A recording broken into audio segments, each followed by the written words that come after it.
How's it going? Welcome to another episode of Losing Money is Super Funny Until I'm the One Losing It. This is where we take a look at WallStreetBets and we see the stupid stuff they're doing and saying and all the money they're losing.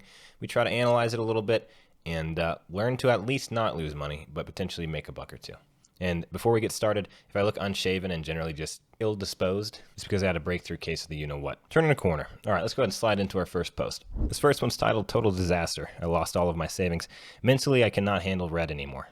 And it's funny because people find other people losing money hilarious. I'm sure this guy laughed a bunch at other people for losing money. It happens all the time on Wall Street Bets.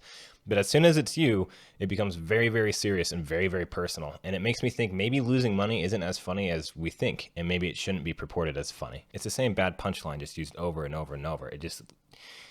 What if people stopped being super dumb and actually tried to make money instead of entering trades that were almost a guaranteed fail? I haven't even looked at this trade yet, and I know what's coming. All right, this guy had a bunch of Virgin Galactic call options, and we don't even need to know anything about the company, really, about the fundamentals, about anything, to look at what this guy has done and realize it is very, very dumb and know exactly where he went wrong.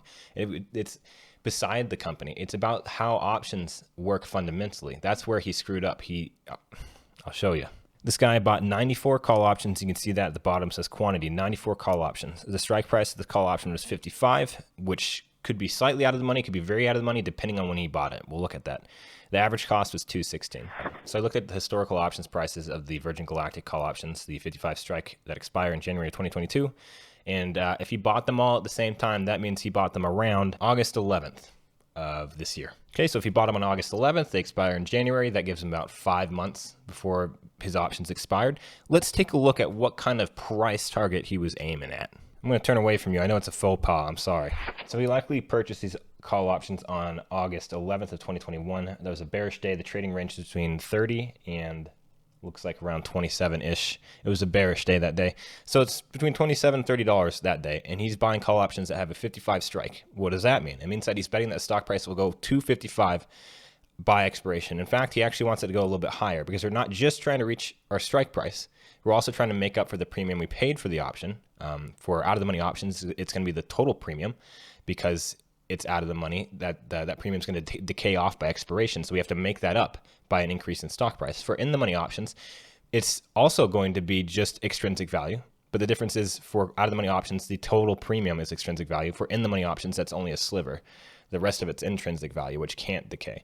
So what you're trying to do is reach your strike price, plus you want to make up for the total loss of the time value of your option, which is extrinsic value. If that doesn't make any sense, link in the corner to an options tutorial I did that is very thorough. It'll teach you everything you need to know. So in simpler terms, this guy's trying to hit a price target of $57.16. That's strike price plus premium paid. Let's take a look at where that is on a stock chart and see if it even makes a lick of sense. Where my cursor is hovering, that red candle right there, that is August 11th. That is the time that I presume he purchased the call options, because the last time it would have been for that price would be back here between these 2 days, but there's a big gap right in there. So it kind of jumped past 216. So I'm assuming, looking at the historical options prices, that he purchased it on August 11th. So what is his price target then? Well, let me zoom out a little bit. That's his price target. That vertical line represents his expiration date. That horizontal line shows exactly where his price target is. Where they intersect is where he's hoping the stock will go. And he purchased these call options all the way down here. And the funny thing is, you look at this stock chart and you go, well, maybe it could at least hit break even. Remember, this is just break even. When he bought these call options, his break even was right where he started, right? He paid $2.16 in premium. That's $216 for each of those call options. And right when he bought them, that's what they were trading at. So he had a zero profit and loss, right? But as time passes, these far, far out of the money options consist totally of time value, no intrinsic value, just pure extrinsic value, time value.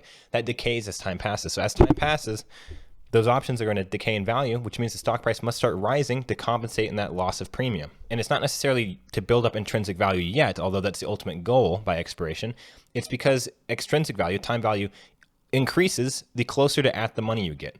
So as the stock price rises, even though the option's still out of the money, it's negating the decay of that option because extrinsic value grows as it becomes closer to at the money. So as the stock price rises, that extrinsic value is going to increase as well, negating the decay factor that's affecting the premium of this option. So drawn out here, like his break even would start right where he purchased, It would start increasing very quickly, and then within 30 days until expiration, it would basically be a vertical line. So that's the trajectory of the stock price that he's hoping to reach. Each day has its own break even, but generally speaking, when talking about options, break even refers to the expiration day. So his break even expiration is what, 57.16. So looking at this, you could look at this guy and go, this guy's an idiot.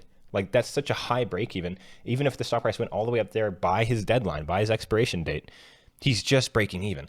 But still, because the stock is so volatile, you might go, well, hey, it's worth a shot, right? Maybe he could make some money. That is, except in the comments, someone asked, gains are only realized when you pull out. And the guy said, I am done. So I'd say this is probably his first biggest mistake, is that he lost 91%. Like, shouldn't you have pulled out earlier? At this point, it's like, you might as well hold on to your butt and hope for some W's. You know, maybe you get super lucky. The stock is volatile. Why would you pull out when you lost 91%? That's just me. And in addition to that, his second mistake, like most Wall Street bettors do, is he bet all his money. He bet all his life savings. I lost all my savings, he said. He put all his money into one super stupid trade. And it's funny because they only think about success beforehand. They never think about, how am I emotionally going to handle this? How am I financially going to handle this if this goes wrong? They only think about the potential for success while entering a trade that is almost designed to fail. The level of stupid is beyond me. And it's actually, I cannot fathom how these people actually make enough money to bet large sums of money. This guy lost $18,000.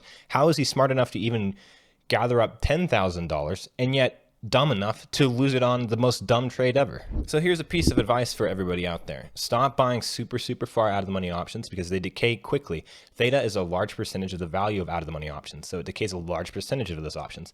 If you look at the money options, they technically have the highest theta, but it's going to be a smaller percentage of the overall value of the option. So we're not talking about just theta. We're talking about what percentage of the option is decaying as each day passes, and out of the money options have the highest percentage of decay as each day passes. So that means that your break even is going to start rising very quickly. And when you choose a strike that's 55, that's way up there on the moon, and you put, it's fine, you can do it, who cares, until you put all your money into it. And then you go on the internet and cry about it. It sounds kind of ruthless, but it's just like there's thousands of examples of this exact same thing where someone buys a bunch of out of the money options, puts all their money into it, and then at the end of the day, they're left doing the whole Pikachu face. What happened? Well, I'll tell you what happened. You're an idiot. You put the odds totally against you. You put your strike price so high that it's almost unreachable. And even if you did reach it, you would just break even.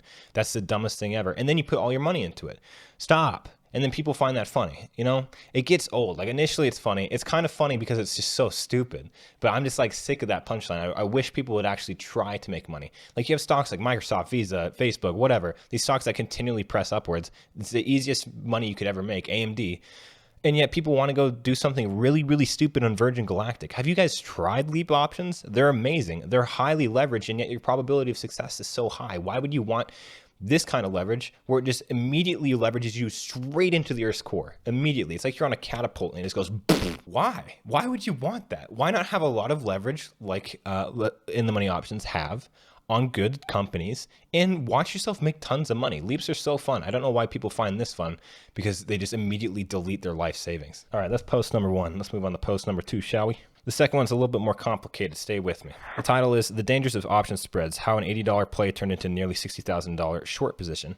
This is called pin risk. This is where you have an option spread, credit or debit spread, where you have a long leg and a short leg.